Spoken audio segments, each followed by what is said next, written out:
So today I said, or this week, I said I want to have Philip Galinsky on the show. This guy's a mover. He's a shaker. He's just the guy I want to talk to. So I brought him in, and we talked. Why am I pretending like it was in the past? I'm about to talk to Philip. So Philip, you're telling me this story, right? It's what, 90s, like 1995? I mean, let's just get into it. 95, you were here from, Whistleback, Connecticut, or what was your town? Weathersfield, Connecticut. Weathersfield, Connecticut. Founded in 1634. George Washington slept there, and it's the most ancient town in Connecticut. And don't let the people from Windsor tell you any different. A tender young lad from Connecticut. Yep. Kind of like me. It's like my story. Came here from Massachusetts, and you came here and you started what? Just started hitting the ground, auditioning? I hit the ground auditioning. He calls me, and he goes, "Oh, this is great. There's a big audition for a movie, and they're looking for funny guys like you, but with that dark, weird, whatever." And he says, "You got to go down there and do that funny monologue about how your girlfriend tries to get you to enjoy porn with her." And it's a great audition, and I really worked hard to get you in, and blah blah blah blah blah. Yeah, he's tooting his horn. Right. So I get down there, and I walk in. It's on the first floor. I walk in, and it's a cattle call. I mean, it's a cattle call. It's like everybody and their brother is there. I think even people who are not in the business, they understand cattle call. I don't have to define that. So I'm like, what this dude said. He got me an audition, and They're actually auditioning people, like you could see it. I could see the person auditioning way far away. Yeah, I had been in those. Right. So I'm like, kind of bummed out, but I'm like, let's just see what happens. So this guy comes up and he does this monologue, which is amazingly like so real and gutful. He starts talking about the birth of his child and being married and how awesome it was until he lost it all to drugs and alcohol. So this beautiful arc. People are starting to cry. I'm already I'm getting weepy here. I'm just like, whoa, right? And I'm like, this guy's telling me to do a comedy monologue, and everybody's weeping. You know what I mean? Like, I'm like, I don't want to be next. I don't want to be next. I can't. So I'm still watching it, and he finishes, and everybody gets up and starts clapping, and I'm like, so I'm like, you know what? I'll see what the rhythm is. Maybe the next person who's going is going to try to do what they do best. So this other guy comes up, and he's kind of like a Wall Street guy, kind of slick. Wall Street, but he wants to try his hand in right. So he's doing his monologue, independent theater. Right? He's doing his monologue to get in this movie, get a part, and he's talking about how much money he's made and how many girls he's had, and then it goes exactly the same way as the other guys, how much he lost from drugs and alcohol, right? So now I'm getting pissed. Yeah. So I'm like, why would someone copy? He basically is a single version of this other guy, right? The single version of drugs and alcohol where the married version just went. Yeah. So I'm like, in the back, I'm like, now watch, he's going to talk about drugs. I'm like poking people and elbowing them, like, here he goes, watch the tears. Right? So this woman grabs my arm. She goes, what is wrong with you? And I go, what? She goes, you're at an AA meeting. I go, what? I go, where's the audition? She goes, it's on the second floor. I was like, oh my God. And I was such a dick. I'm like, poke him. Yeah, he's going to start crying. Uh-oh, nose candy. Like, and they're all looking at me like, what is wrong with you? True story. You didn't even there. I guess there wasn't. They get up and they say their name. Yeah, right? I was in the back. I mean, I didn't know. It was my first AA meeting, and I didn't even know I was in an AA meeting. You were just happy they were serving coffee. Yeah, at the audition. I was like, wow, this is great. But then when the second guy started copying the first guy, I was in the back. Like, they're like, who's in the back making all that noise? Like, here he goes. He's gonna start crying. But it's a true story. It's scary but true. You could now you can use that. Yeah. You can use that. I'm not talking about the radio story. Show. Well, no, I'm not talking about this. The story itself is golden, but I mean, I'm talking about the monologues. Yeah. You can use that drug and alcohol. You could actually do the monologue. It would probably be very effective. Yes. When auditioning. I was blown away. Yeah. And then I was like, oh, an AA meeting. This could be a good place to cultivate some stuff. I got to start drinking. They were like, why was that guy heckling at the meeting? He's going to cry! Oh, boo-hoo! You drank and drank and drank! What that guy. How appropriate that you went into, basically, you created the premier showcase for monologues in New York. This is how I met Philip, and this is why I wanted him on the show.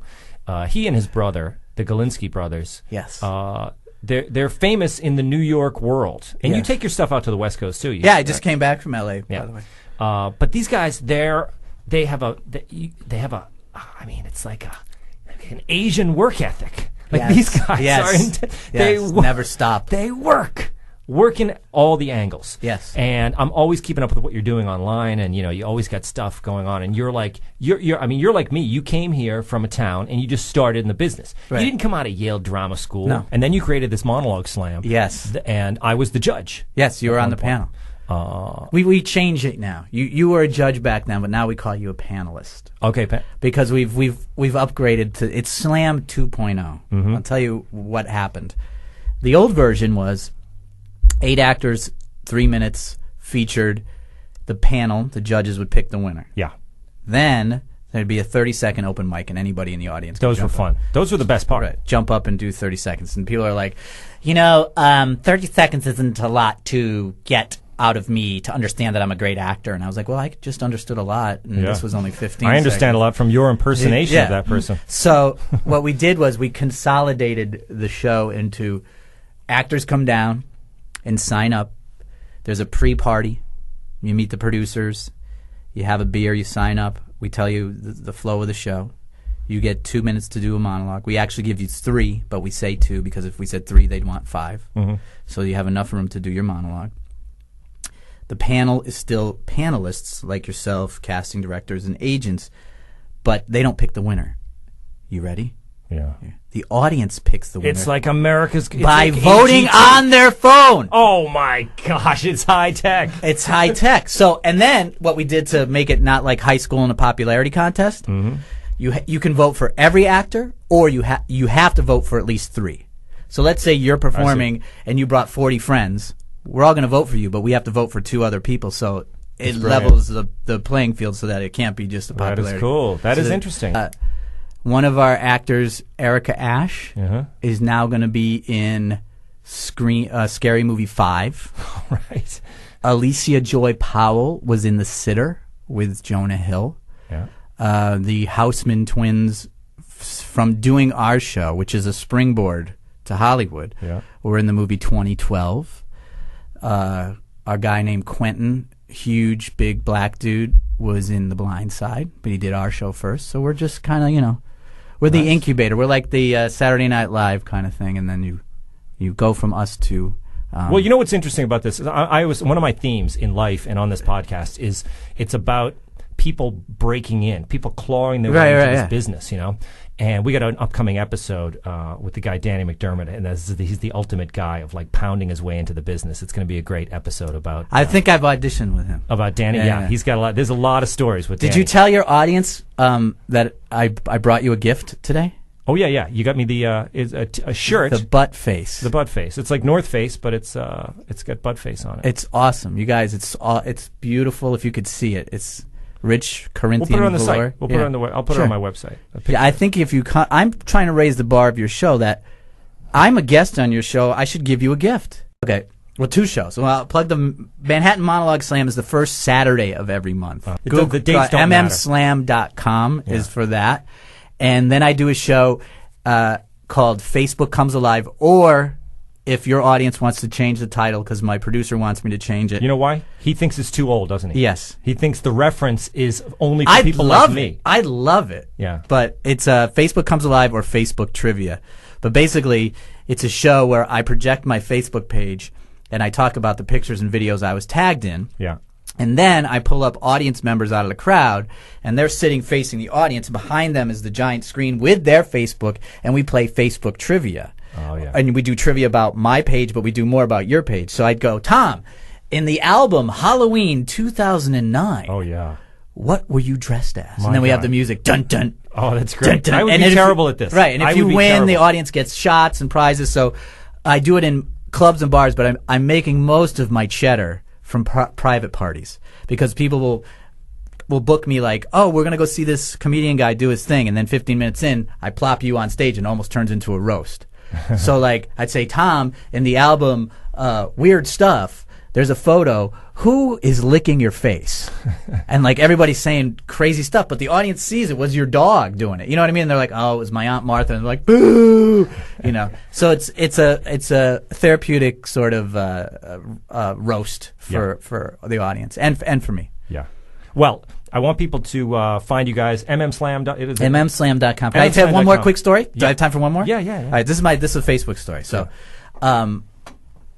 as we get older, our friends start posting pictures from when we were young, right? Yeah. So a friend of mine posted our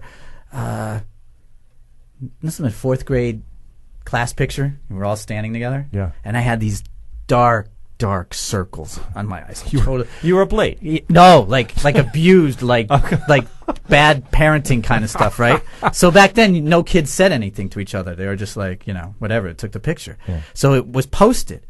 So now we're all like in our 40s, and my friend posts it, and he goes, hey, man, he sent me a message. I just really want to know what was going on in your life back then. I mean, we couldn't talk about it, but because you look at that picture. I'm like, yeah, thanks for posting it. He's like, God, you just look pretty banged up. And I was like, oh, that. And he goes, yeah, what happened? And I said, oh, well, the photos were Friday, right? And he's like, yeah. I said, oh, I used to have a really bad bedwetting problem. Like I used to wet the bed really bad. And on Monday of that week, I went to the doctor and with my dad, and the doctor said, Philip's a heavy sleeper. So he doesn't know what his body's doing when his brain is asleep. Yeah. So my dad was like, okay. So I was like, all right, information. So I come home on Tuesday, and I look on my bed in my bedroom, and this is true. Yeah. There's a metal sheet connected to like jumper cables to like this car battery thing. So my dad turns it on. The lights in the house dim. And he goes, tonight when you go to bed, when you pee, it's going to shock you. Yeah. And it'll wake up your brain so that you don't pee in the bed anymore. And it's called the Wheeler. It's an actual thing. Google it.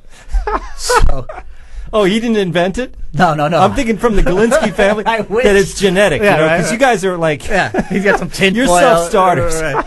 No, this is an actual product if you Google it. So Tuesday night, I didn't sleep. Wednesday night, I didn't sleep. Thursday night, I didn't sleep. Friday was school pictures.